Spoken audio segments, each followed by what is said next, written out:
نحمده ونصلي على رسوله الكريم اما بعد فاعوذ بالله من الشيطان الرجيم بسم الله الرحمن الرحيم رب اشرح لي صدري ويسر لي امري واحلل عقدة من لساني يفقهوا قولي.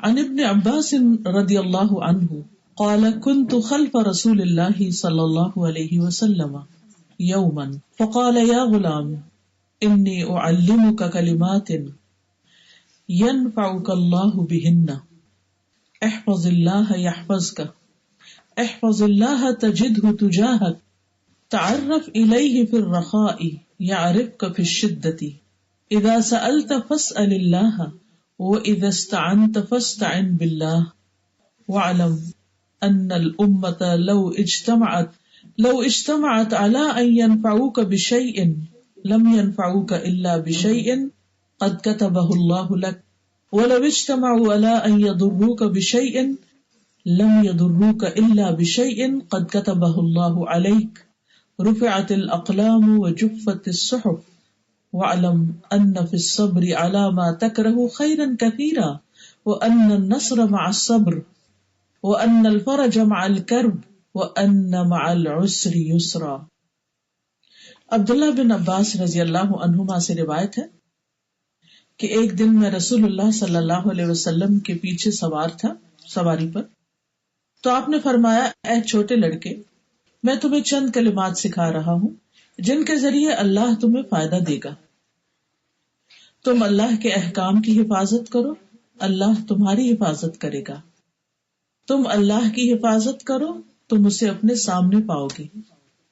تم اسے خوشحالی میں یاد رکھو، وہ تمہیں تکلیف کے وقت یاد رکھے گا. جب تم مانگو اللہ سے مانگو، جب مدد چاہو اللہ سے مدد چاہو، اور جان رکھو اگر ساری دنیا بھی مل کر تمہیں کچھ فائدہ پہنچانا چاہے تو تمہیں کچھ بھی فائدہ نہیں پہنچا سکتی سوائے اس کے جو اللہ نے تمہارے لیے لکھ دیا. اور اگر وہ سارے مل کر تمہیں کچھ نقصان پہنچانا چاہے تو تمہیں کچھ بھی نقصان نہیں دے سکتے سوائے اس کے جو اللہ نے تمہارے لیے لکھ دیا. قلم اٹھا لیے گئے، صحیفے خشک ہو گئے. اور جان لو کہ جس چیز کو تم ناپسند کرتے ہو اس پر صبر کرنے میں بڑی خیر ہے، اور یہ کہ مدد صبر کے ساتھ ہے، اور یہ کہ مشکل کے ساتھ ہی آسانی ہے. اس حدیث کو سنن الترمذی میں روایت کیا گیا اور مسند احمد میں، اور یہاں جو میں نے آپ کے سامنے الفاظ رکھے یہ دونوں کے ملا کر رکھے ہیں. اس حدیث کے راوی عبداللہ بن عباس رضی اللہ عنہ. آپ سب جانتے ہیں کہ عباس رضی اللہ عنہ نبی صلی اللہ علیہ وسلم کے چچا تھے اور عبداللہ ان کے بیٹے، تو گویا عبداللہ آپ کے چچا کے بیٹے تھے، لیکن عمر میں آپ سے بہت چھوٹے تھے.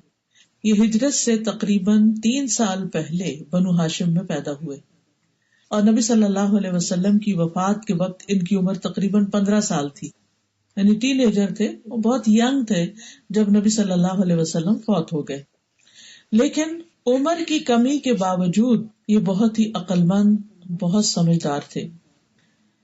بہت چھوٹے تھے. ان کی خالہ حضرت میمونہ جو تھی وہ نبی صلی اللہ علیہ وسلم کی اہلیہ تھی. تو یہ ایک دفعہ نبی صلی اللہ علیہ وسلم کے گھر میں رات گزارنے کے لیے آئے کہ میں دیکھوں کہ آپ رات کو کیا کرتے ہیں. تو دیکھا کہ نبی صلی اللہ علیہ وسلم جب بیت الخلاء میں داخل ہوئے تو ان کے لیے پہلے سے ہی وضو کا پانی رکھا ہوا تھا. آپ نے پوچھا یہ کس نے رکھا ہے، یعنی پہلے تو ایسا نہیں ہوتا تھا. تو آپ کو بتایا گیا کہ یہ عبداللہ نے رکھا ہے.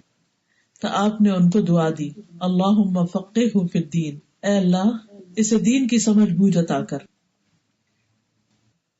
ابن عباس کہتے ہیں کہ مجھے آپ نے 2 دفعہ یہ دعا دی ہے، اللہم فقہہ فی الدین وعلمہ التأویل، اے اللہ اسے دین کی سمجھ عطا کر اور اسے کتاب کی تفسیر سمجھا، یعنی قرآن کی تفسیر کا عالم بنا.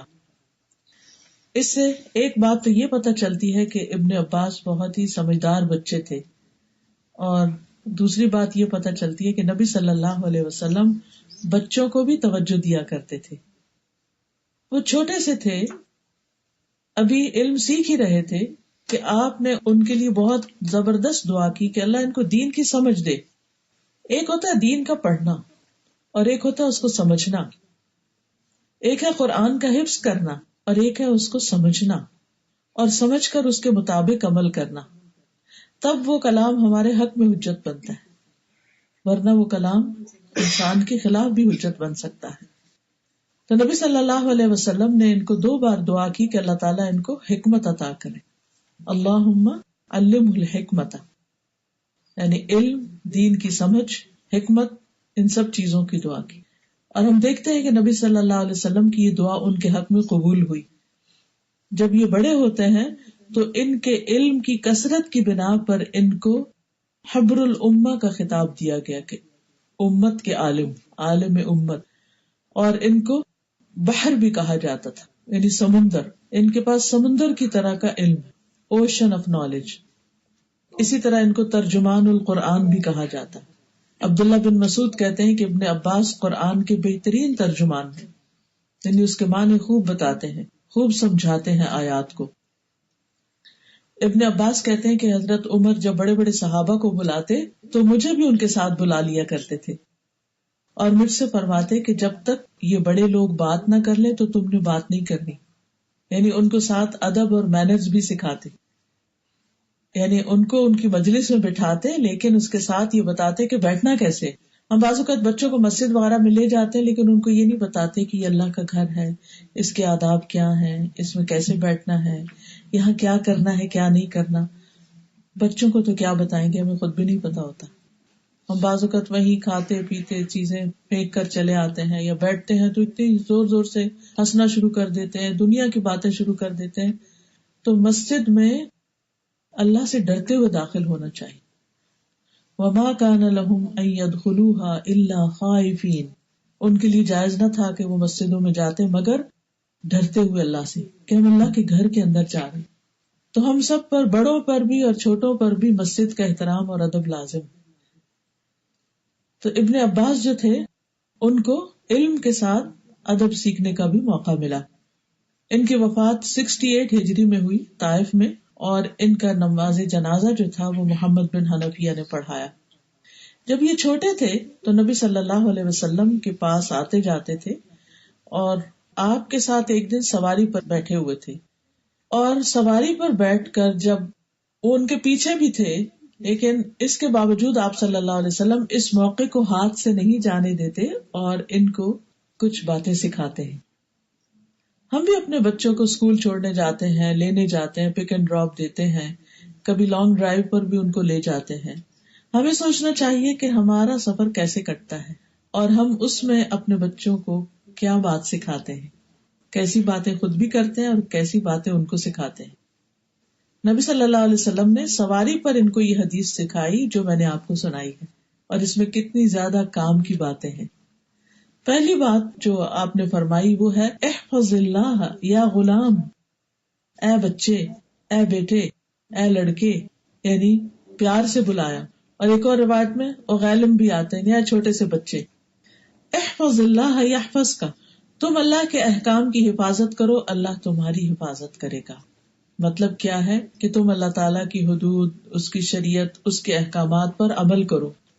جن چیزوں سے روکا گیا ہے ان سے رک جاؤ، اور جن چیزوں کا کرنے کو کہا گیا ہے ان کو کرو. تو اللہ تعالیٰ تمہارے دین، تمہارے اہل و عیال، تمہارے مال اور جان کی حفاظت کرے گا. اب وہ کون سے احکامات ہیں خاص طور پر جن کی حفاظت کا ہمیں حکم دیا گیا ہے؟ اس میں خاص طور پر نماز کی حفاظت.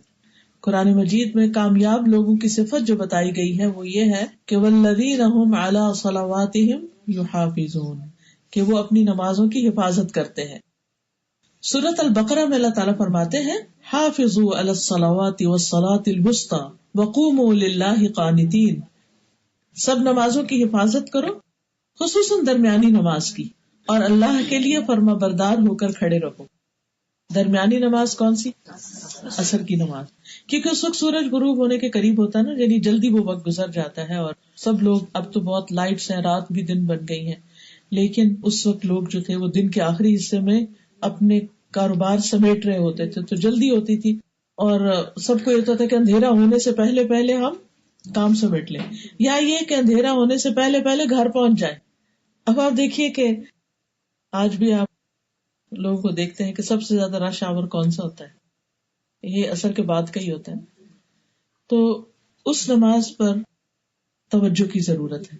حدیث میں آتا ہے کہ اگر کوئی عصر کی نماز چھوڑ دیتا ہے، عصر کی نماز قضا کر دیتا ہے، تو وہ ایسا ہی ہے جیسے اس کا گھر اور گھر والے سبھی برباد ہو گئے. یعنی کوئی ایسی آفت آئی کہ اس کا گھر بھی تباہ ہو گیا اور اس کے گھر میں جو تھے وہ سب بھی ختم ہو گئے. یہ اس سے بڑا نقصان ہے کہ انسان عصر کی نماز چھوڑے. یعنی یہ بہت بڑا نقصان ہے کہ انسان کو کچھ بھی نہ بچے، نہ مال، نہ جان، نہ اولاد، کوئی بھی نہیں بچا. لیکن اس سے بھی بڑا نقصان ہے اس شخص کا جو عصر کی نماز چھوڑ دیتا ہے. تو کتنی زیادہ ضرورت ہے اس بات کی کہ انسان اپنے ساری پلاننگ اس طرح کرے کہ اپنے نمازوں کے اوقات کو سامنے رکھ کر باقی چیزیں پلان کرے، نہ کہ باقی چیزوں کو سامنے رکھ کے جلدی جلدی جب موقع ملے نماز پڑھ لے. تو اللہ کی حفاظت یعنی اللہ کے احکامات کی حفاظت کرو، اللہ تعالیٰ تمہاری حفاظت کرے گا، تمہارا گھر، مال، جان محفوظ رہے گا. اسی طرح اللہ تعالیٰ کی باقی حدود کی حفاظت بھی اس کے لیے آتا ہے وَالْحَافِظُونَ لِحُدُودِ اللَّهِ وَبَشِّرِ الْمُؤْمِنِينَ، اور وہ اللہ کی حدود کی حفاظت کرنے والے ہیں اور مومنوں کو بشارت دے دو. ایسے لوگوں کے لیے خوشخبری ہے جو اللہ تعالیٰ کے احکامات کی حفاظت کرتے ہیں. اسی طرح فجر کی نماز پڑھنے والا جو ہے وہ اللہ کی حفاظت میں ہوتا ہے. رسول اللہ صلی اللہ علیہ وسلم نے فرمایا جس نے صبح کی نماز پڑھی وہ اللہ کے ذمے میں ہے، یعنی اللہ کی حفاظت میں ہے. تو تم میں سے کسی سے اللہ کسی چیز کے ساتھ اپنے ذمے کا مطالبہ نہ کرے کہ اللہ اس کو پکڑے گا اور اسے جہنم کی آگ میں اوندھا کر دے گا. یعنی اگر کسی نے اللہ سبحانہ وتعالیٰ کے اس حکم کی حفاظت نہیں کی تو پھر وہ بچ نہیں سکتا کہیں. پھر اسی طرح یہ ہے کہ جو شخص اللہ کے راستے میں نکلتا ہے وہ بھی اللہ کی حفاظت میں ہوتا ہے. پھر صبر اور تقوی کے ذریعے اللہ کی حفاظت ملتی ہے. قرآن مجید میں آتا ہے سورۃ آل عمران میں وَإِن تَصْبِرُوا وَتَتَّقُوا لَا يَضُرُّكُمْ كَيْدُهُمْ شَيْئًا إِنَّ اللَّهَ بِمَا يَعْمَلُونَ مُحِيطٌ. اگر تم صبر کرو اور تقوی اختیار کرو، ڈرتے رہو، تو ان کی خفیہ چالیں تمہیں کچھ نقصان نہیں دے گی. یعنی انسان اگر اپنے دشمنوں سے ڈرتا ہے کہ پتہ نہیں میرے خلاف کیا کیا چال چلیں گے، کوئی نقصان نہیں ہوتا اگر تم صبر اور تقوی سے اللہ سے ڈر کے اپنی زندگی بسر کرتے ہو. پھر اسی طرح صبح شام کی جو دعائیں ہیں، اذکار ہیں، اگر ان کی پابندی کی جائے تو اس سے بھی انسان مختلف طرح کے شر سے محفوظ رہتا ہے. جیسے بسم اللہ الذی لا یضر مع اسمہ شیء فی الارض ولا فی السماء وہو السمیع العلیم. جو صبح شام یہ دعا 3 بار پڑھ لیتا ہے اسے کوئی اچانک مصیبت نہیں آتی، یعنی وہ اللہ کی حفاظت میں ہوتا ہے. اسی طرح جو شخص نمازوں، زکوٰۃ اور باقی چیزوں کی پابندی کرتا ہے قبر کے عذاب سے بھی محفوظ رہتا ہے. حدیث میں آتا ہے کہ میت کو جب اس کی قبر میں رکھ دیا جاتا ہے تو وہ ان کے پلٹ جانے کے وقت ان کے جوتوں کی آواز سنتا ہے. کل ہی مجھے کوئی بتا رہا تھا کہ انسان جب فوت ہوتا ہے تو مرنے کے بعد بھی اس کی جو سننے کی قوت ہوتی ہے وہ سب سے آخر میں جاتی ہے. یعنی ایون اگر روح نکل بھی جاتی ہے تو ہیئرنگ کسی نہ کسی حد تک کام کر رہی ہوتی ہے. یعنی آنکھیں تو پلٹ جاتی ہیں، اوپر ٹکٹکی لگ جاتی ہے، انسان پیچھے دیکھنے لگتا ہے. وہ کیوں دیکھتا ہے؟ اس کے بارے میں حدیث میں آتا ہے کہ جب روح نکلتی ہے تو تبعہ البصر، انسان کی آنکھ اسے دیکھ رہی ہوتی کہ وہ جدا ہو رہی، میرے سے جا رہی ہے. یعنی روح جاتی اس مرنے والے کو اپنی دکھ رہی ہوتی ہے. تو یہ حکم ہے کہ آنکھیں بند کر دو فوراً. اور ویسے بھی اگر آپ دیکھیں اگر کسی مردے کی آنکھ بند نہ کی جائے فوراً تو پھر کیا ہوتا ہے، جسم ٹھنڈا ہو کے آنکھیں اکڑ جاتی ہیں، اور چونکہ آنکھیں پیچھے پھری بھی ہوتی ہیں موت کے وقت تو وہ اتنی خوفناک ہو جاتی ہیں کہ انسان دیکھ نہیں سکتا. ریسنٹلی کسی نے مجھے بتایا کہ کسی کی ڈیتھ ہوئی، کسی لڑکی کی، اور وہ گئی ان کو غسل دینے کے لیے.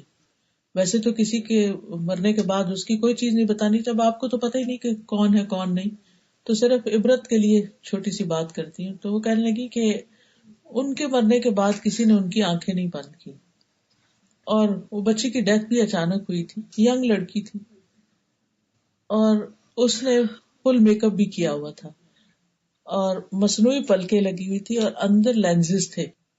اب وہ کہتی ہے کہ میں نے کس مشکل سے وہ پلکیں اتاری، یعنی گلو لگی ہوئی تھی تو اتر نہیں رہی تھی، اور پھر آنکھوں میں جو لینز تھے وہ تو نکلے ہی نہیں، تو آنکھیں ہم بند ہی نہیں کر سکے. کہتی ہے کہ زندگی میں نے بے شمار غسل دیے لیکن یہ غسل دینا میت کو اتنا میرے لیے مشکل تھا کہ میں رات سو نہیں پا رہی تھی آ کے، یعنی اتنا مجھے ڈر اور خوف لگا، کیونکہ وہ آنکھوں میں ایک طرح کی وحشت سی تھی، اللہ عالم، میں نے خود تو نہیں دیکھا، انہوں نے مجھے بتایا. تو انسان کو نہیں پتا کہ انسان کی موت کب آ جائے. تو ہمارے آس پاس جو لوگ ہیں ان کا بھی فرض بنتا ہے کہ انہیں پتا ہو کہ اچانک اگر ہمارے سامنے کوئی فوت ہو رہا ہے تو اس کے ہاتھ پاؤں سیدھے کریں، اس کی ٹانگیں اکٹھی کریں، اس کی آنکھیں بند کریں. کیونکہ اگر ٹانگیں بھی مثلا کسی کی ایسی ٹیڑھی پڑی ہیں اور ان کو جوڑا نہیں گیا تو وہ اتنی اکڑ جاتی ہیں، یعنی باڈی ٹھنڈی ہونے لگتی، اتنی بازو کا تکڑ جاتی کہ ان کو واپس جوڑنا مشکل ہوتا ہے. پھر نہلانا، پھر اٹھانا، پھر قبر میں ڈالنا، وہ ایک مرحلہ ہوتا ہے. بہرحال کہنے کا مطلب یہ ہے کہ جب انسان مرنے کے بعد قبر میں اتارا جاتا ہے تو وہ جوتوں کی آواز سن رہا ہوتا ہے جو اس کو دفنا کے جاتے ہیں. اگر وہ مومن ہوتا ہے تو نماز اس کے سرانے کی طرف آ جاتی ہے، روزہ دائیں طرف آ جاتا ہے، زکوٰۃ بائیں طرف آ جاتی ہے، اور دیگر نیک کام، صدقہ، نفل، نیکی، لوگوں سے بھلائی، اس کے دونوں پاؤں کے پاس باقی چھوٹی چھوٹی چھوٹی ساری نیکیاں آ جاتی. تو جو اس کے فرائض ہیں وہ اس کو ایک طرح سے اوپر سے رائٹ لیفٹ پروٹیکٹ کرتے ہیں. حدیث میں آتا تو اس کے سر کے پاس سے سرہانے کی طرف سے اگر کوئی چیز آتی ہے تو نماز کہتی ہے میری طرف سے آنے کا رستہ نہیں، تو وہ چیز دائیں طرف سے آنے کی کوشش کرتی ہے. تو روزہ کہتا ہے میری طرف سے بھی آنے کا رستہ نہیں، تو وہ بائیں طرف سے آنا چاہتی. تو زکوٰۃ کہتی ہے میری طرف سے بھی آنے کا رستہ نہیں، پھر وہ دونوں پاؤں کی طرف سے آنے کی کوشش کرتی ہے چیز. تو نیک اعمال اور صدقہ خیرات اور نیکی اور لوگوں سے اچھا سلوک، وہ کہتے ہیں میری طرف سے بھی آنے کا رستہ نہیں.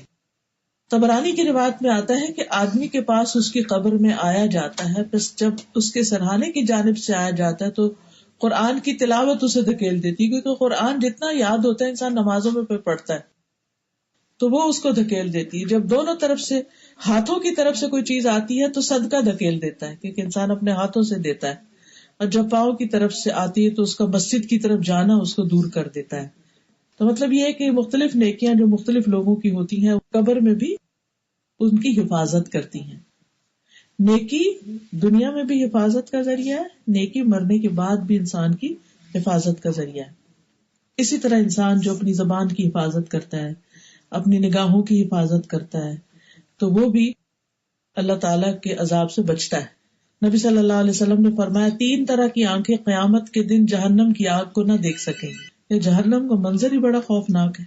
وہ آنکھ جو اللہ کے ڈر سے رو پڑی، وہ آنکھ جس نے اللہ کی راہ میں پہرا دیا، وہ آنکھ جو حرام کردہ چیزوں سے جھک گئی، کوئی حرام چیز نظر آئی تو اس نے اپنی آنکھ جھکا لی، پھیر دی.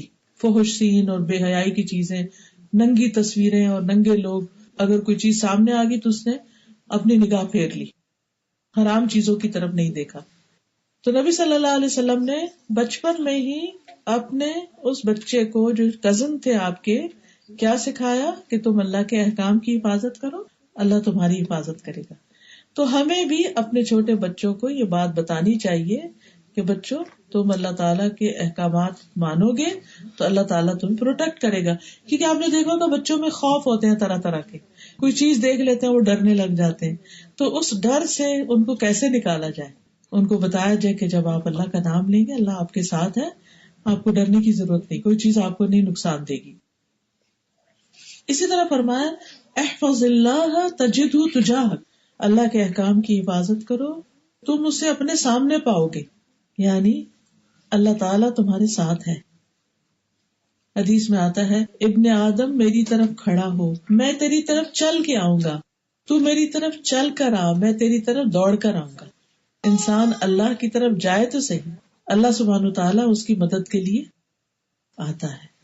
ایک اور حدیث میں آتا ہے اگر بندہ مجھ سے ایک بالش یعنی ایک ہاتھ قریب ہوتا ہے تو میں 1 گز اس کے قریب ہوتا ہوں، اگر گز آتا ہے قریب میں نے تو دونوں ہاتھ کے پھیلاؤ کے برابر اس کے قریب ہو جاتا ہوں، اگر وہ چل کے آتا ہے تو میں اس کی طرف دوڑ کر آتا ہوں. کہنے کا مطلب یہ ہے کہ جو اللہ سے مانگتا ہے یا اللہ کی طرف توجہ کرتا ہے اللہ سبحانہ تعالیٰ اس کی مدد فرماتا ہے. تیسری بات جو انہوں نے سکھائی وہ یہ تھی تعرف الیہ فی الرخاء یعرفک فی الشدۃ، تم اسے خوشحالی میں یاد رکھو وہ تکلیف کے وقت تمہیں یاد رکھے گا. یعنی جب تمہارے اوپر اچھے دن ہیں تو بھی اللہ کی عبادت کرو، ذکر کرو، دعا کرو. تو جب برے دن آئیں گے تو اللہ تعالیٰ تمہاری تکلیف کو کاٹ دے گا. یعنی ہم عام طور پر اللہ کی طرف کب رجوع کرتے ہیں؟ جب ہماری زندگی میں کوئی مشکل ہوتی ہے. جب اچھے دن ہوتے تو ہم بھول جاتے ہیں اور اپنی دنیا کی دوڑ میں لگ جاتے ہیں. لیکن جو لوگ اچھے دنوں میں دعائیں مانگتے ہیں، اپنے فرائض ادا کرتے ہیں، تو جب تکلیف آتی ہے تو ان کی دعائیں سنی جاتی ہیں. چوتھی چیز جو سکھائی وہ کیا تھی؟ اذا سألت فاسأل اللہ. جب تم سوال کرو، مانگو تو اللہ سے مانگو. یعنی لوگوں سے نہیں مانگو، اللہ سے مانگو. اور اللہ سے مانگنا کیا کہلاتا ہے؟ دعا. وقال ربکم ادعونی استجب لکم. تمہارا رب کہتا ہے کہ مجھ سے دعا مانگو، میں تمہاری دعا قبول کروں گا. تو انسان کو ہمیشہ اللہ سے دعا کرتے رہنا چاہیے. دعا نہ کرنا تکبر ہے، اور اللہ تعالیٰ تکبر کرنے والوں کو پسند نہیں کرتا. حدیث میں آتا ہے، سنن الترمذی کی روایت ہے، رسول اللہ صلی اللہ علیہ وسلم نے فرمایا، جو اللہ سے نہیں مانگتا اللہ اس سے ناراض ہو جاتا ہے. تو اللہ تعالیٰ سے مانگتے رہنا چاہیے ہر معاملے میں. صحابہ کا طریقہ یہ تھا کہ جوتے کا تسمہ بھی ٹوٹتا تو اللہ سے مانگتے تھے. تو اللہ سبحانہ تعالیٰ سے انسان دل ہی دل میں اس کو پکارتا رہے، سوال کرتا رہے، دعا مانگتا رہے. کسی بھی چیز کی زندگی میں کمی ہو، کوئی بھی دکھ ہو، کوئی بھی پریشانی ہو، کچھ بھی مسئلہ ہو، دل دل میں اللہ سے دعا کرے، اور جو مانگتا ہے اللہ اس کو ضرور دیتا ہے. رسول اللہ صلی اللہ علیہ وسلم نے فرمایا، مسند احمد کی روایت ہے، جو مسلمان اپنا چہرہ اللہ کے سامنے گاڑ کر کسی چیز کا سوال کرتا ہے وہ اسے ضرور عطا کرے. گاڑ کر کا مطلب کیا؟ پوری توجہ سے جو مانگتا ہے، کیونکہ دوسری حدیث کے مطابق اللہ غافل دل کی دعا نہیں سنتا. لیکن جو توجہ سے مانگتا ہے اللہ تعالیٰ اسے ضرور دیتا ہے، خواہ جلدی عطا کرے یا دیر سے کرے. بعض دعائیں تو فوراً قبول ہوتی ہیں، اور بعض دعائیں اپنے وقت پر جب اللہ کو پسند ہو وہ قبول ہو جاتی. لیکن ایسا نہیں ہوتا کہ اللہ تعالیٰ دعا قبول نہ فرمائے. انسان کو اگر کسی بھی چیز کی ضرورت ہے، محتاجی ہے، فقر ہے، غربت ہے، بھوک ہے، تو انسان کو اللہ ہی سے مانگنا چاہیے. اللہ تعالیٰ اس کا فقر دور کر دیتا ہے. لیکن جو شخص بندوں سے مانگنا شروع کر دیتا ہے اور بندوں کے سامنے حاجت رکھتا ہے تو اس کی حاجت پوری نہیں ہوتی. حدیث میں آتا ہے، جس نے اسے اللہ پہ پیش کیا ہے اپنی ضرورت کو، اللہ تعالیٰ قریب اسے بے پرواہ کر دے گا، یعنی لوگوں کا محتاج نہیں کرے گا. لیکن جب وہ کوئی لوگوں سے مانگتا ہے تو پھر اللہ تعالیٰ یعنی اس کی حاجت نہیں پوری ہوتی. فرمایا یا تو جلد ہی موت آ جائے گی کہ دنیا کے بکھیڑوں سے جان چھوٹ جائے گی، یا پھر انسان جلد ہی غنی ہو جائے گا. اس لیے انسان اللہ سے مانگتا رہے. لیکن حدیث میں آتا ہے، جس نے اپنے اوپر سوال کا دروازہ کھولا بغیر ناقابل برداشت محتاجی کے، جو اس کو یا اس کے گھر والوں کو لاحق ہو، اس پر فاقے کا دروازہ ایسی جگہ سے کھولتا ہے اللہ جس سے اس کو گمان بھی نہیں ہوتا. یعنی جو شخص بلا ضرورت دوسروں سے مانگتا ہے اللہ تعالیٰ اس کو پھر کسی محتاجی میں ڈال دیتا ہے کہ انسان سوچ بھی نہیں سکتا. رسول اللہ صلی اللہ علیہ وسلم نے فرمایا، اگر سوال کرنے والا اس خرابی کو جان لے جو سوال کرنے میں یعنی لوگوں سے مانگنے میں ہے تو کبھی سوال نہ کرے. یعنی سوال کرنے سے انسان کو کیا کیا نقصان ہوتا ہے. اگر انسان کو سمجھ آ جائے تو انسان لوگوں سے نہ مانگے. اور ویسے بھی یہ کہ قیامت کے دن ایسا شخص جو لوگوں سے مانگتا رہتا ہے، اس کی عادت ہیبیچول ہے، قیامت کے دن اس حال میں آئے گا کہ اس کے چہرے پہ گوشت کا ٹکڑا تک نہیں ہوگا، بالکل ایسے ڈراؤنی شکل ہوگی اس کی. کیونکہ سوال جو ہے نا وہ انسان کی عزت کے خلاف ہوتا ہے، یعنی اس کی آبرو جاتی ہے. تو قیامت کے دن اس کے جو چہرے کے اوپر سے وہ چلا جائے گا نا اسکن، تو یہ بھی اس کے آبرو جانے کی، عزت جانے کی علامت ہوگی. نبی صلی اللہ علیہ وسلم نے فرمایا، صحیح بخاری کی روایت ہے، تم میں سے کوئی بھی اگر ضرورت مند ہو تو اپنی رسی لے کر آئے، لکڑیوں کا گٹھا باندھ کر اپنی پیٹھ پر رکھ کر لائے اور اسے بیچے. اس طرح اللہ تعالیٰ اس کی عزت کو محفوظ رکھے. تو یہ اس سے اچھا ہے کہ وہ لوگوں سے سوال کرتا پھرے، پھر وہ اسے دے یا نہ دے. نبی صلی اللہ علیہ وسلم نے فرمایا، لوگوں سے بے نیاز ہو جاؤ اگرچہ مسواک کی لکڑی کیوں نہ ہو.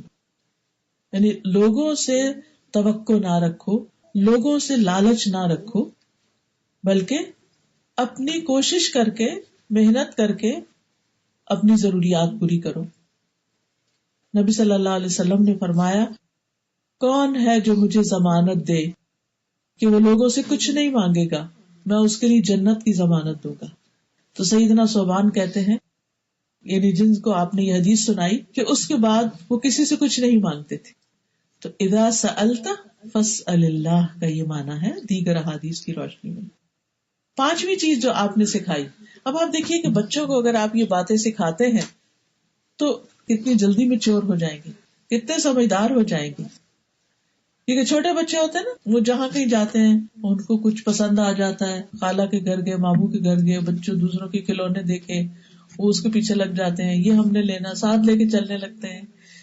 تو یہ بات ہے اگر آپ پہلے سے ان کو سمجھا کے لے جائیں گے تو انشاءاللہ آپ دیکھیں گے کہ وہ پھر اس وقت وہاں جا کر آپ کو تنگ نہیں کریں گے. پانچویں چیز وَإِذَا اسْتَعَنْتَ فَاسْتَعِنْ بِاللَّهِ, جب مدد چاہو اللہ سے مدد چاہو. جیسے ہم ہر نماز میں کیا کہتے ہیں, إِيَّاكَ نَعْبُدُ وَإِيَّاكَ نَسْتَعِينُ, ہم صرف تیری ہی عبادت کرتے ہیں اور صرف تجھ سے مدد چاہتے ہیں. مدد انسان کب مانگتا ہے؟ جب وہ کسی مشکل میں گھرا ہوا ہوتا ہے, پریشان ہوتا ہے. رسول اللہ صلی اللہ علیہ وسلم نے فرمایا ایسی چیز کی حرص رکھو جو تمہارے لیے نفع مند ہو, اور اللہ سے مدد طلب کرتے رہو اور اس سے عاجز مت ہو. یعنی کبھی بھی اللہ سے مانگنے سے مت تھکو. جہاں خیال آئے بندوں کی طرف دھیان جائے فوراً اللہ کی طرف پھیر لو. اب آپ دیکھیے کہ کس طرح اللہ سبحانہ وتعالیٰ نے ہمیں مایوس ہونے سے بچایا ہے. انسان کی زندگی میں مایوسی کب آتی ہے؟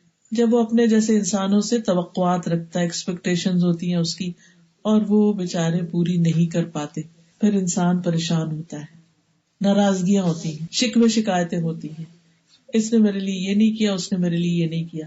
جہاں مشکل آ رہی ہے اللہ سے مانگنا شروع کریں تو اللہ اس کے دل میں ڈالے گا اور آپ کا مسئلہ حل ہو جائے گا. اور ضروری نہیں کہ اللہ تعالیٰ اسی سے آپ کو مسئلہ حل کروائے جس کے اوپر آپ توقع رکھیں, وہ اپنے غیب کے خزانوں سے کسی اور کو بھیج دے گا آپ کی مدد کے لیے. تو پھر آپ لوگوں کے محتاج نہیں رہیں گے. آپ کو مسئلے کا حل چاہیے نا, اس سے کیا فرق پڑتا ہے وہ کس طرح حل ہو, اس کو اللہ پہ چھوڑ دے, وہ مدد کرے گا آپ کی ضرور. مطلب یہ ہے کہ تم سارے کی ساری توقع اور توکل بس اللہ پہ رکھو, وہ کام بنائے گا. اور یہ بچپن سے سکھانے کی چیز ہے. بچوں کو چوٹ لگ جائے, بچوں کو کوئی چیز ضرورت ہو تو انہیں سکھایا جائے کہ کس طرح وہ اللہ کی طرف توجہ کرے, اللہ سے مانگے. مثلا موسیٰ علیہ السلام نے اپنی قوم کو کہا استعینوا باللہ واصبروا, لوگوں اللہ سے مدد مانگو اور صبر کرو. یعنی تم پر فرعون نے جو ظلم و ستم ڈھا رکھا ہے اس کا مقابلہ تم نہیں کر سکتے, اللہ ہی کرے گا, اس سے مدد مانگو. اور کس طرح اللہ نے مدد کی, پھر وہ چیز جو امپاسبل لگتی تھی اللہ نے اس کو پاسبل کر دیا. چھٹی چیز جو انہوں نے سکھائی وہ کیا ہے, فرمایا وَعْلَمْ أَنَّ الْأُمَّةَ لَوْ اجْتَمَعَتْ, جان لو کہ اگر ساری دنیا بھی مل کر تمہیں کچھ نفع پہنچانا چاہے, کوئی فائدہ نہیں دے سکتا سوائے اس کے جو اللہ نے تمہارے لیے لکھ دیا. اگر سارے مل کر تمہیں کچھ نقصان دینا چاہے تو نقصان نہیں دے سکتے سوائے اس کے جو اللہ نے تمہارے لیے لکھ دیا. قلم اٹھا لیے گئے, صحیفہ خشک ہو گئے. تو انسان کو یہ بات یاد رکھنی چاہیے, اس پر پورا ایمان اس کا ہونا چاہیے کہ ہر طرح کا نفع اور نقصان صرف اللہ کے ہاتھ میں ہے. اس سے کیا فائدہ ہوتا ہے کہ لوگوں کا ڈر دل سے نکل جاتا ہے. اچھا میں نے اگر اس کی بات نہیں مانی نا, اس کو راضی نہیں کیا تو مجھے یہ اور یہ نقصان ہو جائے گا. نہیں, جو چیز آپ کی قسمت میں لکھی ہے وہ مل کے رہے گی. آپ کا رزق لوگوں کے ہاتھ میں نہیں ہے, آپ کا فائدہ لوگوں کے ہاتھ میں نہیں ہے, اس کا مالک صرف اللہ ہے. قرآن مجید سورۃ یونس میں اللہ تعالیٰ فرماتے ہیں وَإِن يَمْسَسْكَ اللَّهُ بِضُرٍّ فَلَا كَاشِفَ لَهُ إِلَّا هُوَ, اگر اللہ تمہیں کوئی تکلیف پہنچانا چاہے تو اس کے سوا کوئی نہیں جو اسے دور کر سکے, اور وہ تجھ سے کوئی بھلائی کرنا چاہے کوئی نہیں جو اسے ٹالے. وہ اپنے بندوں میں سے جسے چاہے اس فضل سے نوازتا ہے اور وہ بخشنے والا ہے, رحم کرنے والا ہے. سورۃ فاطر میں بھی فرمایا ما یفتح اللہ للناس من رحمت فلا ممسک لها وما یمسک فلا مرسل له من بعدہ. اللہ اگر لوگوں کے لیے اپنی رحمت کا دروازہ کھول دے تو اسے کوئی بند کرنے والا نہیں, اور جسے وہ بند کر دے اس سے اس کے بعد کوئی کھولنے والا نہیں. تو اگر اللہ کی طرف سے خیر لکھی ہے نا تو پہنچ کے رہے گی. لوگ کیا کریں گے, کچھ نہیں کر سکتے. اور اگر اللہ کو منظور نہیں تو پھر لوگ مل کے بھی تمہاری مصیبت نہیں ڈال سکتے, اور جس سے اللہ روک دے اسے کوئی اور نہیں دے سکتا. اسی لیے ہم ہر نماز کے بعد جو دعا مانگتے ہیں اور ہمیں دعا سکھائی گئی وہ کیا ہے, اللہم لا مانع لما اعطیت ولا معطی لما منعت ولا ينفع ذا الجد منک الجد. اے اللہ جسے تو دے اس سے کوئی روکنے والا نہیں اور جسے تو نہ دے اسے کوئی دینے والا نہیں، اور کسی مالدار کو اس کی مال و دولت تیری بارگاہ میں کوئی فائدہ نہیں دے سکتی. یعنی دنیا میں کسی کے پاس کتنا بھی مال ہو وہ اس کو اللہ کے عذاب سے بچا نہیں سکتا. قارون کے پاس کیا کچھ کم خزانے تھے؟ سب جانتے ہیں نا قارون کی کہانی قرآن میں بیان ہوئی ہے، کیا انجام ہوا اس کا، کتنی بڑی عبرت ہے اس میں. اتنا مال تھا اس کے پاس کہ جن کی صرف کنجیاں ان خزانوں کی انسان نہیں اٹھا سکتے تھے، اونٹوں کی ایک جماعت اٹھاتی تھی. اونٹوں پہ لاد کے وہ اگر کہیں جانا ہوتا، ہم اگر گھر سے نکلتے ہیں تو چابی کہاں رکھتے؟ بیگ میں، بس اتنی سی، اور وہ آرام سے اٹھا بھی لیتے. اور اب تو بہت جگہ لاک جو ہے وہ کارڈ یا ٹچ سسٹم سے بھی ہے. چھوٹی سی چیز ہے، گاڑیوں میں اکثر دیکھا ہوگا آپ نے کہ وہ چھوٹا سا ڈیوائس ہے، بس وہ لگاتے ہیں تو کھل جاتی. اور اب تو کچھ گاڑیاں ایسی بھی بنی ہے کہ آپ گھر میں فون کے ذریعے ان کو انسٹرکشن دے دیں اور آپ کا، حتیٰ کہ اگر پارکنگ لاٹ میں کھڑی ہے تو سامنے آ جائے گی خود ہی. ٹیسلا کا نام سنا ہوگا آپ نے، یعنی سیلف ڈرائیو ہے، ڈائریکشن بھی خود ہی دیکھ لیتی ہیں. آپ بس بیٹھ جائیں اس میں، اپنے وہ اس میں ڈال دیں، ڈائریکشن ڈال دیں، وہ خود بخود لین چینج کرتی جائے، خود بخود پہنچ جائے گی. آپ بیٹھ کے کمپیوٹر پہ کام کریں، پہنچا دے گی آپ کو. آپ دیکھیے کہ اللہ سبحانہ تعالیٰ اگر بندے کے حق میں خیر چاہتا ہے تو پھر کوئی نہیں آپ سے روک سکتا. اس لیے آپ لوگوں پہ بھروسہ نہ کریں، اللہ پہ کریں. اور قارون کی بات ہو رہی تھی کہ قارون کے خزانے، اتنی بڑی جماعت ان کو اٹھاتی تھی کیونکہ خزانے ہی خزانے تھے اس کے، اور ان کو بڑے بڑے لاک لگے ہوئے تھے، اور ان بڑے لاکس کی چابیاں بھی بڑی. اگر آپ نے کبھی خانہ کعبہ کے دروازے کی چابی دیکھی ہو تو عام چابی کی تو چھوٹی نہیں ہے، بڑی سی چابی. میوزیمز میں اب بھی آپ دیکھیں نا تو پرانے زمانے کی جو کیز ہوتی بڑی بڑی تھی، جو بڑے بڑے تالوں کو لگتی تھی. تو بہرحال وہ اتنی بھاری چابیاں ہوتی تھی کہ وہ خود اٹھا بھی نہیں سکتا تھا، بیگ میں کہاں آئے گی. اونٹوں کی بھی، ایک اونٹ نہیں کئی اونٹ مل کے ایک گروپ آف کیمل جو تھا وہ چابیاں اٹھاتا تھا جب اس کو کہیں جانا ہوتا تھا، کیونکہ چابی انسان پیچھے نہیں چھوڑ کے جاتا، ساتھ لے کے جاتا ہے نا جہاں بھی آپ. تو بہرحال ہوا کیا، انجام کیا ہوا، جب اس پہ عذاب آیا تو وہ سارا مال اس کو بچا نہیں سکا. تو اس لیے مال پر بھی بھروسہ نہیں کرنا چاہیے، مال بھی کام نہیں آتا، انسانوں پر بھی نہیں. کئی دفعہ آپ نے دیکھا ہوگا کہ بچے جوان ہو کر، صحت مند ہو کر ماں باپ سے پہلے فوت ہو جاتے ہیں، بوڑھے ماں باپ رہ جاتے ہیں، بچے فوت ہو جاتے ہیں. جن کو آپ نے اپنے بڑھاپے کا سہارا سمجھ کے پالا تھا، اللہ کی مصلحت سے وہ سہارا چلا جاتا ہے، لیکن پھر بھی بڑھاپا تو گزر ہی جاتا ہے. سب لوگ ہی دنیا میں کسی نہ کسی طرح زندگی پاس کر جاتے ہیں. رفعت الاقلام وجفت الصحف، تقدیر لکھی جا چکی، اور صرف وہی مصیبت آئے گی جس کے آنے کا اللہ اجازت دے گا. اور جب آپ دعا کرتے کہ اللہ میں مصیبتوں سے بچا تو اللہ اس کو روک بھی دیتا. تو اس لیے اصل تعلق پھر ہمارا اللہ سے ہونا چاہیے. اگر ہمیں کسی چیز کا ڈر ہے نا تو اس کے نقصان سے بچنے کے لیے بھی اللہ ہی سے مدد مانگے، اور اگر کوئی فائدے کی چیز چاہیے تو اس فائدے کے حصول کے لیے بھی اللہ سے مانگے. اسی لیے ہم استخارہ پڑھتے ہیں نماز میں، نماز استخارہ، کہ اس میں دعا جو پڑھتے ہیں کیا ہے کہ اللہم انی استخیرک بعلمک، اے اللہ میں تجھ سے خیر مانگتا ہوں تیرے علم کی وجہ سے، یعنی تجھے پتا ہے کہ میرے لیے خیر کیا ہے، تو مجھے وہ خیر اور بھلائی عطا کر دے. تقدیر پر ایمان لانے کا یہ فائدہ ہوتا ہے کہ انسان کی زندگی میں اگر کوئی تکلیف آتی ہے تو اس پر اس کا نروس بریک ڈاؤن نہیں ہوتا، وہ اپنے حواس نہیں کھو بیٹھتا، کیونکہ اس کو پتا ہوتا ہے کہ یہ اللہ کے اذن سے ہی آئی ہے، اس میں ضرور کوئی خیر ہے. اور اسی لیے 7ویں بات جو سکھائے گی وہ کیا ہے، وَاعْلَمْ أَنَّ فِي الصَّبْرِ عَلَىٰ مَا تَكْرَهُ خَيْرًا كَثِيرًا، جان لو کہ جس چیز کو تم ناپسند کرتے ہو اس پر صبر کرنے میں بڑی خیر ہے. جب انسان اللہ پہ بھروسہ کرتا نا کہ اگر کوئی تکلیف میری زندگی میں آئی ہے تو وہ بھی اللہ کے اذن سے، تو میں اس پر صبر کروں گا، پھر اللہ کا وعدہ ہے کہ پھر تمہیں اس کا اجر بھی بے پناہ ملے گا.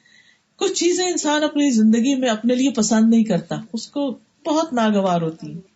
آپ سب کے ساتھ بھی کوئی نہ کوئی ایسا ایکسپیرینس ہوگا کہ کچھ چیزیں آپ کو سخت ناپسند، آپ کہتے ہیں مجھ سے برداشت ہی نہیں ہوتی، میں اب اس سچویشن میں رہ ہی نہیں سکتی.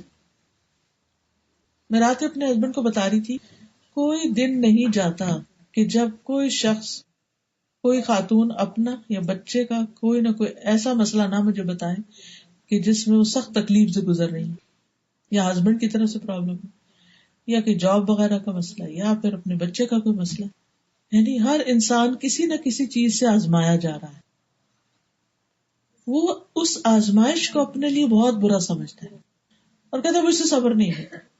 لیکن اگر انسان اس تکلیف کو دور کرنے کی کوشش کرے، مثلا بیمار ہے تو علاج کرائے، مال کی کمی ہے، فقر ہے تو کوئی ہاتھ پاؤں مارے، کوشش کرے، محنت کرے، کام کرے، کہیں نہ کہیں ایک دروازہ بند ہے تو دوسرا تو تیسرا کھل جائے گا. اسی طرح اگر کسی انسان کی طرف سے کوئی مسئلہ ہے تو وہ بھی اللہ کرے گا تو وقت کے ساتھ ساتھ اس کی شدت بھی کم ہو جائے، کیونکہ وقت ایک جیسا نہیں رہتا. بعض اوقات ہسبینڈ وائف کے درمیان اتنے اختلافات ہو جاتے ہیں اور انسان ان کو اپنے لیے سخت ناپسند کرتا ہے بھی ناپسندیدہ چیز. لیکن اگر اللہ نے لکھا ہے کچھ تو اللہ کو پتا ہے نا کہ اس کے ذریعے میری کیسی کیسی اصلاح کرنی ہے. اس مشکل میں ڈال کے اللہ تعالیٰ مجھے کس کس طرح چمکانا چاہتا ہے، اور ایک چیز مجھ سے لے کے کتنی خیر و بھلائی مجھے دینا چاہتا ہے جس کا میں سوچ بھی نہیں سکتی. تو جان لو کہ جس چیز کو تم ناپسند کرتے ہو، کوئی بیماری ہے، کوئی دکھ ہے، تکلیف ہے، اس پر صبر کرنے میں بڑی خیر ہے. کیونکہ قیامت کے دن صبر کرنے والوں کو جب اجر ملے گا تو دوسرے لوگ کہیں گے کاش ہماری اسکن کینچیوں سے کاٹ دی جاتی، ہمیں بھی یہ اجر ملتا جو ان کو ملا. دنیا میں بھی ایسا ہوتا ہے نا، جب ہم کسی کے پاس کوئی بہت اچھی چیز دیکھتے ہیں تو ہم کہتے ہیں یہ والی میرے پاس ہوتی نا پھر بات تھی. کچھ لوگوں کو گاڑیوں کو بڑا شوق ہوتا ہے، کچھ کو موبائل کا، سیل فونز کا. انسان اپنے پہ راضی نہیں ہوتا، جب دیکھتے ہیں نا کسی کے پاس نیا ماڈل کا آئی فون 7 پلس لے لیا ہے تو پھر انسان کہتا ہے کہ اچھا میرے پاس بھی یہ ہوتا نا تو پھر مزہ تھا. لیکن سم ہاؤ ہم اس چیز کو حاصل نہیں کر سکتے. تو یہ انسان کے اندر ہے کہ انسان اس چیز کی حرص رکھتا ہے جو دوسروں کے پاس ہو، اور اسے منع نہیں کیا گیا. اس میں کہا کہ جو چیز تمہارے لیے فائدہ مند ہے اس کے لیے حرص رکھو، لیکن اللہ سے مدد طلب کرو، مانگو اللہ سے. عاجز مت بنو کہ نہیں اٹس امپاسبل، مجھے تو مل ہی نہیں سکتی یہ چیز. اور اگر کوئی مصیبت آ جائے تو یہ نہ کہو کاش میں ایسا کر لیتا ویسا کر لیتا، کیونکہ کاش کا لفظ جو شیطان کا دروازہ کھول دیتا ہے. لیکن اگر کوئی تکلیف آ جاتی تو صرف یہ کہتے رہنا کاش یہ نہ آتی، کاش ایسا نہ ہوتا، کاش ایسا. اللہ سے مدد مانگے انسان، اور اللہ سبحانہ وتعالیٰ اس میں بہت قریب ہوتا ہے، سنتا ہے، مدد کرتا ہے. آج صبح مجھے کوئی بتا رہی تھی کہ وہ یہاں سے ایڈمنٹن گئی تو انہیں اتنا اندازہ نہیں تھا کہ ایڈمنٹن میں کتنی سنو ہوتی. تو کہنے لگی کہ میں جب وہاں گئی تو کچھ لوگوں نے مجھے کہا کہ دیکھو یہاں کا ونٹر ذرا بھاری ہوتا ہے، لوگ ڈپریشن میں چلے جاتے ہیں، تو تم نے گھر میں بند نہیں ہو جانا، باہر نکلنا. ان کے بچے ہیں چھوٹے چھوٹے تو تم نے باہر بھی نکلنا ہے. تو کہتے ہیں میری امی نے بھی مجھے کہا کہ دیکھو تم باہر کہاں جاؤ گی، چلو بچوں کو لائبریری میں لے جایا کرو، بچے بھی چھوٹے اسکول نہیں جاتے. کہتے ہیں بچے کو اسٹرولر میں ڈالا اور میں نے لائبریری کی طرف جانے لگی. تھوڑی دور گئی کہ میرا جو اسٹرولر تھا وہ برف میں پھنس گیا اور آس پاس کوئی اللہ کا بندہ نہیں تھا اور عجیب سی گلومی سا موسم. اور تو اس وقت میں نے کہا یا اللہ تو جانتا ہے کہ اس وقت تیرے سے میری کوئی مدد نہیں کر سکتی، میں صرف تجھ سے مدد مانگتی ہوں، تو مجھے اس مشکل سے نکال. کیونکہ اس کے لیے پاسبل ہی نہیں تھا کہ وہ اس کو اٹھا کے کہیں آگے پیچھے کرے یا کچھ، بچہ کو اٹھائے یا اسٹرولر اٹھائے یا ان کو نیچے رکھے، یہ کیا کرے کیا نہیں کرے. کہتے نو ویئر 2 لوگ آ گئے کہیں سے، انہوں نے مجھے دیکھا مشکل میں تو کہتے مجھے ڈر بھی لگا کہ حجاب بولیے میں سب، لیکن انہوں نے کہا کہ آپ کو کہاں جانا ہے تو ہم آپ کی ہیلپ کرتے ہیں، پہنچا دیتے. کہتے انہوں نے کم سلو والے رستے سے گھما کے مجھے لائبریری کی بلڈنگ تک پہنچا دیا. کیونکہ مجھے اندر سے اتنا ڈر لگے کیونکہ اس وقت باقی دکانیں تو بند تھی، ایک شراب کی دکان کھلی تھی، مجھے لگ رہا تھا کہ جیسے یہ لوگ وہیں جا رہے ہیں. تو مجھے گھبراہٹ بھی ہوئی کہ کہیں ایسا نہ ہو کہ مجھے کوئی نقصان دے یا کچھ، لیکن اللہ اللہ کر کے میں پہنچی. تو کہتی اس وقت میں نے سوچا کہ اگر میں اس وقت سنو کو برا بھلا کہتی اور یا جنہوں نے مشورہ دیا تھا باہر نکلنے کا ان کو برا بھلا کہتی یا کسی اور کے ساتھ میں کچھ کرتی، میں نے فوراً اللہ کو پکارا کہ اللہ آپ مجھے اب اس میں سے نکالیں گے، میں تو اس میں سے نہیں نکل سکتی، پھنس گئی. ہر انسان کی زندگی میں اچانک ہی کوئی ایسی چیز آ جاتی ہے کہ انسان اس کے لیے پریپیئرڈ ہی نہیں ہوتا. ایسے میں پھر انسان کہتے یہ، پھر انسان دانت پیسے لگتا، فلاں کی تو میں خبر لوں گی، اس نے مجھے یہ کہا تھا، یہ کھا لو یا ایسا کر لو، وہ کر لو، وہاں چلی جاؤ. نہیں، لوگوں پر غصہ نہیں کریں، اب جو ہونا تھا ہو گیا. اللہ کو پکارے، اللہ سے مدد مانگے. اذا استعنت فاستعن باللہ، اور صبر سے کام لے، زبان کو روک لے. کہ انسان فوراً بدگمان ہو جاتا ہے، فوراً برا بھلا بولنا شروع کر دیتا ہے اور غیبت کر کے اپنے نیکیاں بھی ضائع کر دیتا ہے اور اس تکلیف پر صبر نہ کر کے مصیبت میں پھنس جاتا ہے. تو ایسے میں انسان جب صبر کرتا ہے تو اس پر اجر ملتا ہے. رسول اللہ صلی اللہ علیہ وسلم نے فرمایا جو کوئی صبر کرے گا اللہ اسے صابر بنا دے گا.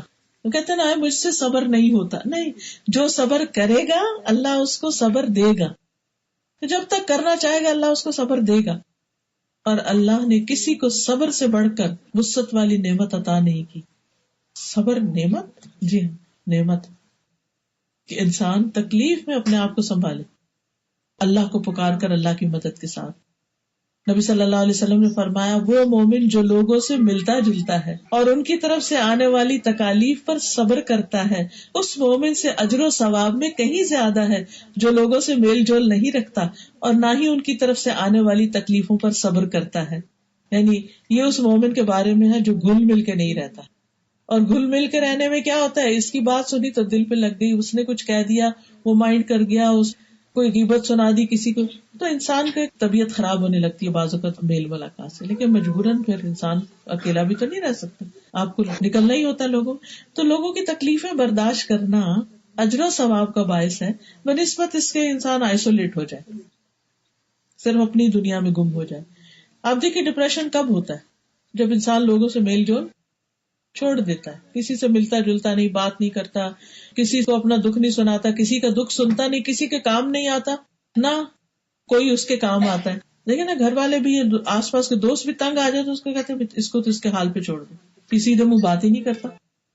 تو ایسے میں پھر مسائل حل تو نہیں ہوتے. انسان نکلے، تکلیف تھوڑی برداشت کر لے. بعض اوقات ایسا بھی ہوتا ہے انسان جب ایک تکلیف برداشت کرتے کرتے تھک جاتا ہے تو انسان کہتا ہے کہ بس میں اب کوئٹ کر رہا ہوں، میں گھر سے نکل رہا ہوں، میں الگ ہو رہا ہوں. انسان سوچے کہ الگ ہونے کے بعد جو حالات ہیں کیا وہ آسان ہے؟ کل ایک خاتون نے اپنی ایک بچی کا مسئلہ بتایا. میں یہ واقعات اس لیے بتا دیتی کیونکہ آپ کو تو نہیں پتا کہ وہ دنیا کے کس کونے سے کس نے مجھے کس کام کے لیے کانٹیکٹ کیا اور مسئلہ کیا تھا. لیکن ان واقعات میں ایک سبق ہوتا ہے، اس لیے یہ واقعات بیان کرنے پڑتے ہیں. قرآن مجید میں اللہ تعالیٰ فرماتے ہیں فَقْصُصِ الْقَصَصَ لَعَلَّهُمْ يَتَفَكَّرُونَ، ان کے سامنے قصے بیان کیجیے تاکہ یہ لوگ غور و فکر کریں.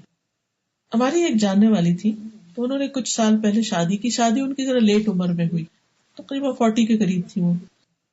بہرحال شادی ان کی دوسری جگہ پر تھی، یعنی اس شخص کی پہلی بیوی فوت ہو چکی تھی تو انہوں نے شادی کی.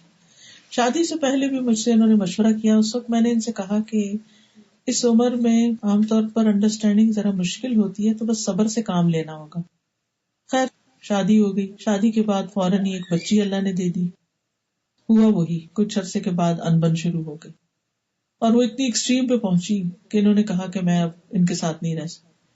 پھر سمجھایا کہ دیکھو بھائی اپنا گھر اچھا ہوتا ہے چاہے کیسا بھی ہو، لیکن جب انسان تھوڑی تکلیف سے گھبرا جاتا ہے نا تو پھر انسان کہتا ہے نہیں اس سے تو میں نکلوں، بعد میں دیکھیں گے. بہرحال چھوڑ دیا انہوں نے، آ گئی اپنے میکے آ گئی، والدہ کے ساتھ رہنے لگی. وہاں پر ظاہر ہے بھائی بھی تھے جن کی شادی نہیں ہوئی، اور بچے بھی تھے جو اور بہن بھائی جن کی شادی ہوئی تھی وہ ان کے بچے. اب یہ بچی پل رہی ہے اپنی نانی نانا ماموں وغیرہ کے گھر. اب وہ جو دوسرے بڑے تو خیر سمجھدار ہوتے ہیں، لیکن وہ جو دوسرے بچے ہیں پریشان اس پر تھی کہ وہ جو دوسرے بچے ہیں وہ ہر بات میں اس کو بلی کرتے ہیں.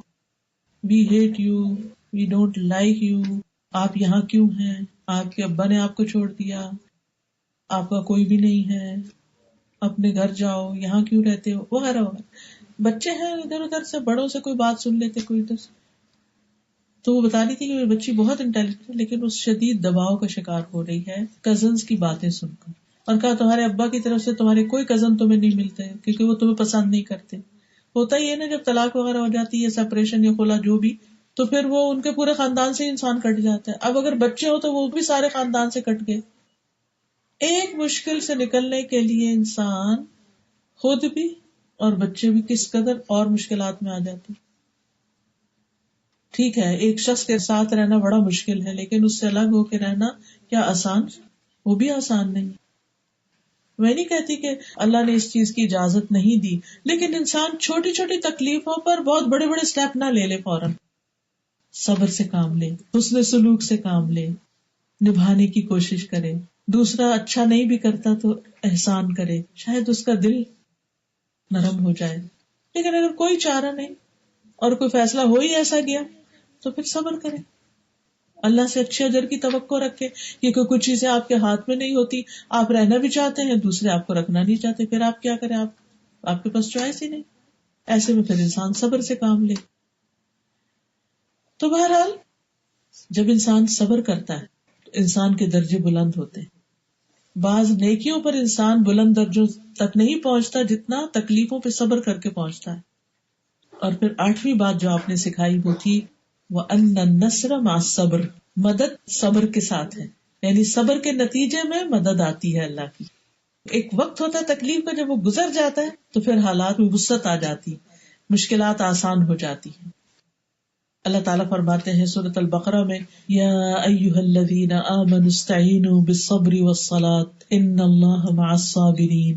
اے ایمان والو، جب کوئی مشکل درپیش ہو تو نماز اور صبر سے مدد لو، یقیناً اللہ صبر کرنے والوں کے ساتھ ہے. ایسا نہ سمجھو تکلیف میں کہ اللہ نے تمہیں چھوڑ دیا، اللہ تمہارے ساتھ ہے، لیکن اس وقت وہ تمہیں کچھ سکھانا چاہ رہا ہے یا تمہیں اس سے بہتر کچھ دینا چاہ رہا ہے. تو اللہ کے فیصلوں پر راضی رہو. پھر اسی طرح صبر کرنے والوں کو اللہ کی محبت نصیب ہوتی ہے. واللہ یحب الصابرین. صبر اور دعا کے نتیجے میں بہتر نعم البدل ملتا ہے.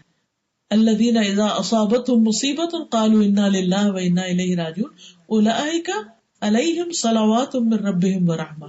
ایسا صبر کرنے والوں پر اللہ کی نوازشیں ہوتی ہیں اور رحمت آتی ہے اور آخرت میں جنت ہے. حدیث قدسی میں اللہ تعالیٰ کا ارشاد ہے اے اولاد آدم، اگر صدمے کی ابتدا میں تو صبر کر لے، یعنی مصیبت پڑتے میں کوئی صبر کر لے اور اجر کا طلبگار بن جائے تو میں تیرے لیے جنت سے کم کسی ثواب پہ راضی نہ ہوں گا، یعنی اس کا بدلہ تجھے جنت ہی لازمن دوں گا. سبحان اللہ. وہ وقت ہوتا بڑا مشکل، لیکن اپنے آپ کو نا ذہنی طور پر تیار کیا کریں. کچھ چیزیں ہوتی ہیں جن کے بارے میں انسان ڈرتا ہے کہ میری زندگی میں یہ نہ ہو جائے، وہ نہ ہو جائے، کہیں میں یہ خبر نہ سن لوں. کبھی ایسا تھا ہمیں اپنے ماں باپ سے بڑی محبت ہوتی ہے، ہم چاہتے ہیں ہمیشہ زندہ رہیں، لیکن ایسا تو نہیں ہو سکتا. ہمیں دھڑکا لگا رہتا ہے کہ کہیں ان کی وفات کی خبر نہ آ جائے، کہیں ان کی بیماری کی خبر نہ آ جائے. ایسے ایسے خوف آتے ہیں نا دل میں. تو اپنے اندر یہ پریپیئر کیا کرے کہ اگر ایسی کوئی خبر آئی تو میں کیا کروں گی، میں اپنے اوپر کیسے کنٹرول کروں گی. اپنے اوپر خود پہلے سے ایکسرسائز کر کے رکھے کہ میں یہ پڑھوں گی، میں یہ بولوں گی اور یہ نہیں بولوں گی، تاکہ جب وہ چیز سامنے آئے تو انسان تیاری کے ساتھ اس کا مقابلہ کر لے اور اجر سمیٹ لے. کیونکہ اللہ نے اس شخص کے لیے لازم جنت کا وعدہ کیا جو ایسی مصیبت پہ صبر کرے. اسی طرح بعض اوقات انسان اپنی کسی مثلا جاب کے بارے میں فکر مند ہے کہ یہ میری جاب چلی نہ جائے، کہیں ایسا نہ ہو جائے، کہیں ویسا. کئی چیزیں انسان کو فکر مند کرتی. جس چیز کے بارے میں خوف ہے اس کے بارے میں سوچیں اگر ایسا ہو تو مجھے کیا کرنا ہے، کیسے نپٹوں گی. میں اللہ سے مدد مانگوں گی، میں انا للہ پڑھوں گی، میں چیخوں چلاؤں گی نہیں، میں اللہ سے ناراض نہیں ہوں، میں بندوں سے ناراض نہیں. بعض اوقات ہمیں اپنے بچوں کے بارے میں خوف ہوتا ہے. چھوٹے ہیں تو ہے کہیں بیمار نہ پڑ جائیں، کہیں فوت نہ ہو جائیں. بڑے ہیں تو کہیں امتحان میں فیل نہ ہو جائیں، کہیں ایسا نہ ہو جائے، کہیں ویسا نہ ہو جائے. یہ سارے خوف اور خوف کی کوئی نہ کوئی قسم کسی نہ کسی کو لاحق رہتی. ایسے میں انسان اپنے آپ کو سجھائے کہ کیسے میں نے اس کا مقابلہ کرنا ہے. اگر کوئی ایسی ناگوار اور ناپسندیدہ چیز میری زندگی میں آتی ہے تو اس موقع پر میں کیا کروں گا تاکہ مجھے اجر تو ملے. پہلے تو یہ کہ انسان اللہ سے دعا کرے کہ اللہ نہ ہو، لیکن کچھ چیزیں تو زندگی میں ہو ہی جاتی ہیں. پھر 99% نہیں بھی ہوتی نا تو کوئی 1% تو مشکل آ ہی جاتی ہے نا. تو پھر ایسی صورت میں انسان صبر کر کے اجر کا مستحق بن جائے. انما یوفی الصابرون اجرہم بغیر حساب. بے شک صبر کرنے والوں کو ان کا اجر بے حساب دیا جائے گا. 9ویں بات جو انہوں نے سکھائی، یہ سب باتیں بچوں کو سکھانے والی، یہ تربیت اولاد ہو رہی ہے. وَأَنَّ الْفَرَجَ مَعَ الْكَرْبِ. اور یہ کہ تنگی کے ساتھ ہی آسانی ہے، تنگی کے ساتھ آسانی ہے. مثلا ہو سکتا ہے اس وقت آپ بیٹھے ہیں، آپ کی ٹانگ تھک گئی ہو، آپ تنگ ہو رہے ہو، جگہ اتنی نہیں کہ آپ آرام سے ریلیکس کر سکیں، لیکن اس کے ساتھ ہی آپ کچھ حاصل بھی تو کر رہے ہیں جو آپ کو اس وقت میں بھی اپنے گھر کے بیڈ پر نہ ملتا. تو انسان کو ہمیشہ تنگی کے وقت، تکلیف کے وقت آسانی کی طرف دیکھنا چاہیے کہ اس میں خیر کا پہلو کون سا ہے، اور انسان اس وقت اللہ کو پکارتا تو اللہ تعالیٰ اس کے لیے وہ چیز آسان بھی کر دیتے. مجھے یاد ہے کہ بہت سال پہلے ایک دفعہ ایسی میری کچھ طبیعت خراب ہوئی، تو نئی نئی وہ MRI شروع ہوئی تھی، تو ہر کوئی وہیں بھیج دیتا تھا کہ چلو اس سے پتہ چل جائے کہ کیا ہے. تو مجھے بھی ڈاکٹر نے MRI ریفر کر دی کہ جا کے کروا لیں. جب میں ہاسپٹل پہنچی تو پتہ چلا کہ وہ اتنی سی ٹیوب میں انسان کو گھساتے. دیکھ کے تو بڑا ہی دل گھبرایا کہ یہ اس میں ہے، لیکن اب آپ بھاگ تھوڑی سکتے ہیں وہاں سے، آپ کو تو اب جانا ہی اس کے اندر. مرتے کیا نہ کرتے، بہرحال ہم لیٹ گئے. اور مجھے کچھ ایسی گھبراہٹ ہوتی ہے تنگ جگہوں سے، تنگ چیزوں سے، تو ایسا لگا کہ پتہ نہیں کیا ہو جائے گا. اور اس میں کہتے ہلنا بھی نہیں، سانس بھی چپ کر کے لو. بہرحال اندر گئے، میں نے لا الہ الا اللہ وحدہ لا شریک لہ لہ الملک و لہ الحمد وہو علی کل شیء قدیر پڑھنا شروع کر. اب یقین آنکھیں میں نے بند کر لی، جو میں پڑھتی گئی مجھے لگا میں پتہ نہیں کتنی وسیع جگہ پہ بیٹھی، ایک تو میری کیفیت ہی بدل گئی. تو تنگی میں انسان اگر اپنے رب کو پکارتا ہے تو اللہ تعالیٰ اس تنگی کے اندر ہی وسعت پیدا کر دیتا ہے. حضرت یونس علیہ السلام کے ساتھ کیا، مچھلی کے پیٹ میں تھے، لا الہ الا انت سبحانک انی کنت من الظالمین پڑھا. اللہ نے کہاں سے مچھلی کے پیٹ کا اندھیرا، سمندر کا اندھیرا، رات کا اندھیرا، اور کہاں اللہ نے ان کو باہر نکال دیا. پھر اسی طرح ہم باقی پیغمبروں کی زندگی میں بھی دیکھتے ہیں، تکلیفیں آئی لیکن پھر تکلیفوں سے اللہ نے نجات بھی دی. نبی صلی اللہ علیہ وسلم نے فرمایا کیا میں تمہیں ایسی دعا نہ بتاؤں کہ جب کسی رنج و غم اور آزمائش میں مبتلا شخص اس کو پڑھے تو اس کی تکلیف دور ہو جائے. کہا کہ کیوں نہیں؟ آپ نے فرمایا وہ مچھلی والے کی دعا ہے، لا الہ الا انت سبحانک انی کنت من الظالمین. اسی طرح اللہ اللہ ربی لا اشرک بہ شیئا. 10ویں چیز جو انہوں نے حضرت ابن عباس کو سکھائی وہ تھی وہ ان مع العسر یسرا، مشکل کے ساتھ ہی آسانی، مشکل کے ساتھ ہی آسانی ہے. اور آپ دیکھیے سورۃ علم نشرح میں دو طرف یسر اور بیچ میں عسر کا ذکر ہے، یعنی ایک تنگی دو آسانیوں کے ساتھ لپٹی ہوئی ہے. فإن مع العسر یسرا ان مع العسر یسرا. نبی صلی اللہ علیہ وسلم نے فرمایا مدد صبر کے ساتھ ہے، کشادگی تکلیف کے ساتھ ہے، بے شک تنگی کے ساتھ آسانی ہے، بے شک تنگی کے ساتھ آسانی ہے. لیکن مشکل یہ ہے کہ ہم اس آسانی کو دیکھ نہیں پاتے.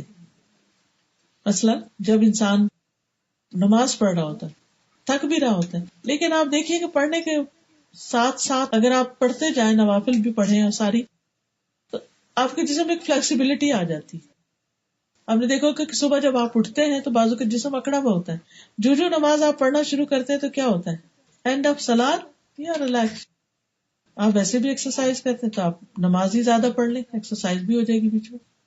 بہرحال جو کام بندے کی زندگی میں آسانی لاتے ہیں ان کو گنوا کے بات ختم کروں گی کہ اگر ہم چاہتے ہیں کہ ہماری زندگی میں آسانی ہو، سب سے پہلے یہ کہ اللہ سے ڈریں.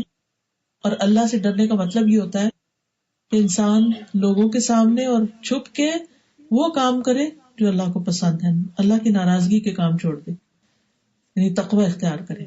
وَمَن يَتَّقِ اللَّهَ يَجْعَل لَّهُ مِنْ أَمْرِهِ يُسْرًا. جو اللہ کا تقوی اختیار کرے گا اللہ اس کے لیے اس کام میں آسانی پیدا کر دے گا. دوسری چیز صدقہ، جہاں تنگی ہو صدقہ خیرات کریں. اللہ تعالیٰ فرماتے ہیں فَأَمَّا مَنْ أَعْطَى وَاتَّقَى وَصَدَّقَ بِالْحُسْنَى فَسَنُيَسِّرُهُ لِلْيُسْرَى. جس نے اللہ کی راہ میں مال دیا، تقوی اختیار کیا اور بھلی باتوں کی تصدیق کی، ہم اسے آسان رستے پر چلنے کی سہولت دیں گے، اس کے لیے آسانیاں پیدا کر دیں گے. دوسروں کی مشکل میں کام آنا، حدیث میں آتا ہے جس نے کسی تنگ دست پر آسانی کی اللہ اس پر دنیا اور آخرت میں آسانی کر دے گا، اس کے لیے آسانیاں ہو جائیں گی. اللہ اپنے بندے کی مدد میں ہوتا ہے جب تک بندہ اپنے بھائی کی مدد کرتا ہے. پھر اسی طرح دل کی تنگی دور کرنے کے لیے دعا کرنا، رب اشرح لی صدری ویسر لی امری. یہ صرف درس دینے سے پہلے نہیں پڑھی جاتی دعا، جب بھی دل میں گھٹن محسوس ہو، ڈپریشن ہو، دل کی تنگی محسوس ہو، سب پڑھنا شروع کر دیں. اور اللہم لا سہل الا ما جعلتہ سہلا وانت تجعل الحزن اذا شئت سہلا. یہ دعا پڑھیں، اے اللہ کوئی کام آسان نہیں مگر وہی جسے تو آسان کر دے، اور جب تو چاہتا ہے تو مشکل کو آسان کر دیتا ہے. اصل آسانی ہوتی ہے پھر دعا کے ساتھ. تو اللہ سبحانہ وتعالی ہم سب کو آسانیاں عطا کرے اور اس دین پر عمل کرنا آسان کرے. تو یہ چند باتیں تھی جو میں نے آپ کے سامنے رکھی، یعنی بچوں کی تربیت کے 10 نکات، 10 ٹپس کہ ان کو کیا سکھانا ہے. اور جب آپ یہ سکھائیں گے ان کو تو انشاءاللہ آپ دیکھیں گے کہ وہ آپ کے لیے بہت آسانی کا سبب بن جائے گی، آپ کے لیے خوشی کا سبب بنے گی، بجائے اس کے کہ وہ آپ کے لیے پریشانی کا سبب بنے. چاہے بچے بڑے ہو گئے چھوٹے ہو گئے، یہ 10 باتیں ان کو ضرور سکھا دیجیے. اللہ تعالیٰ ہم سب پر اپنی رحمت فرمائے. وآخر دعوانا ان الحمد للہ رب العالمین. سبحانک اللہم وبحمدک، اشہد ان لا الہ الا انت، استغفرک واتوب الیک. السلام علیکم ورحمۃ اللہ وبرکاتہ. اگر کوئکلی کوئی کچھ ایڈ کرنا چاہے، کوئی کوشچن کرنا چاہے تو یو آر موسٹ ویلکم. کوئی بات کرنا چاہے، کچھ پوچھنا چاہے، آج کے لیکچر سے ریلیٹڈ کوئی بھی چیز ہو تو آپ پوچھ سکتے ہیں. جی استاذہ، میں یہ پوچھنا چاہ رہی ہوں کہ اگر بچے کافی بڑے ہو گئے ہاں جی، اور ہمیں اب لگ رہا ہے کہ اٹس ٹو لیٹ، لائک اب ہم چاہتے تو ہیں لیکن ایفرٹ زیادہ چاہیے، آئی نو، لیکن کس طرح دعا کر کے ہم کریں سب کا دیکھیں. بچوں کے لیے کس طرح کے ہم سیٹ کریں کہ وہ ہماری بات سے آفینڈ نہ ہو. لائک وہ کہتے ہیں کہ اب آپ نے پڑھنا شروع کیا تو آپ نے بھی تو بہت کچھ کیا ہوگا. جی، اس میں یہ ہے کہ بچے کو سمجھنے کی ضرورت ہے. بچہ کیا چاہتا ہے، کن چیزوں سے بات سمجھتا ہے، کیا نہیں سمجھتا، کیونکہ بچے کے ساتھ ہماری ایک زندگی گزری ہوتی ہے، ہمیں پتہ چل جاتا ہے. جب ہمیں پتہ چل جاتا ہے کہ اس بات سے بچے کو بہت چڑھتا ہے بچہ اور بچہ سننا نہیں چاہتا، تو پھر اس طریقے کو چھوڑ دے. نرمی جو ہے وہ ہمیشہ کام کرتی ہے، لیکن بعض اوقات ہم جلد بازی میں سختی بھی کر جاتے ہیں کہ ہم جلدی نتائج چاہتے ہیں. سب سے پہلی بات یہ کہ مایوس کبھی نہیں ہونا کہ یہ بڑے ہو گئے، ہاتھ سے نکل گیا، آپ یہ تو ہوپلیس کیس ہے، ان کو چھوڑ ہی دو. نہیں، چھوڑنا نہیں. دعا کہ اللہ ان کا دل بدل دے. اور قبولیت کے اوقات میں دعا، اذان کے بعد دعا کرنا، تہجد کے وقت کرنا، صدقہ خیرات کر کے نیکی کے کام کر کے دعا کرنا، اور کوشش جاری رکھنا. کوشش میں یہ ہے کہ انسان ان کو توجہ دے، ان کو ٹائم دے، ان کے پاس بیٹھے. اور اس میں بھی ٹائم لگتا ہے، جب وہ بچے بڑے ہو جاتے ہیں، یونیورسٹیز میں چلے جاتے ہیں، پھر ان کے دوست بھی اور ہو گئے اور ان کی مصروفیت بھی، آپ انتظار میں ہیں، ان کا پروجیکٹ ہی ختم ہو رہا، ان کے ایگزام نہیں ختم ہو رہے، بات کرنے کا وقت نہیں مل رہا. لیکن جتنا بھی ہے اتنا آپ کرتے رہیں، اچھی مجلسوں میں لے کر جائیں، کیونکہ بعض اوقات ہم سے نہیں سیکھنا چاہتے مگر دوسروں کی بات سن لیتے ہیں. اچھے دوستوں کا انتخاب کریں، اللہ کے آگے روئیں. تو دعا اور کوشش دونوں چیزیں مل کے امپاسبل کو پاسبل کر دیتی. پچھلے دنوں خاتون مجھ سے کلاس میں ذکر کر رہی تھی کہ جب انہوں نے 10-12 سال پہلے کورس شروع کیا تھا تو کہتی میں اس وقت شاید میرے پاس آئی تھی تو کہنے لگی کہ میں اپنے بچے کو کہتی تھی کہ تم نماز پڑھو، تو وہ بہت ناراض ہوتا تھا. کہتا آپ کہنا چھوڑ نہ کہیں مجھے، تو اب میں کیا کروں. میں نے کہا کہ ابھی آپ کچھ نہ کریں، چھوڑ دیں آپ اس کو. اس پہ آج سے ایک دفعہ کہا، یاد دلایا اور اس کے بعد چھوڑ دیں اور آپ دعا کرتی رہیں. وہ کہتی کہ میں نے بس پھر دعا خوب خوب کرنی شروع کر دی. میں کہتی آج میرا بچہ دین میں مجھ سے آگے، اللہ نے دعائیں سن لی. دل بدلتے کچھ دیر لگتی، کوئی دیر نہیں لگتی. بس نا امید نہیں ہونا، مانگتے رہنا، آخر تک مانگتے رہنا. کوئی پتہ نہیں ہم دنیا سے چلے جائیں، ہمارے پیچھے وہ سب ٹھیک ہو جائے. اچھی امید رکھیں. السلام علیکم ورحمۃ اللہ وبرکاتہ.